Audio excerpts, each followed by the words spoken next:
बाबर एक ऐसा शासक जिसे अपने ही साम्राज्य से वंचित होना पड़ा, और जब उसके भटकने के दिन शुरुआत हुए तो वह भारत के उत्तर पश्चिम क्षेत्र में काबुल में आकर बस गया।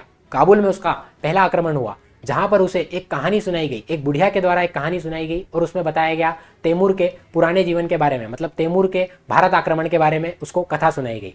तब बाबर को यह लगा कि मैं भी तैमूर का ही तो वंशज हूँ, तो उसने भी भारत पर आक्रमण की योजना बनाई। तो बाबर ने भारत पर लगभग, मतलब पानीपत के युद्ध से पहले 4 आक्रमण करे। पानीपत का आक्रमण उसका 5वां आक्रमण था, जो उसने 1526 में किया, जिसमें उसने इब्राहिम लोदी को पराजित करा। पानीपत के युद्ध के बाद बाबर ने खानवा का युद्ध लड़ा। खानवा के युद्ध में उसने राणा सांगा को पराजित करा 1527 में।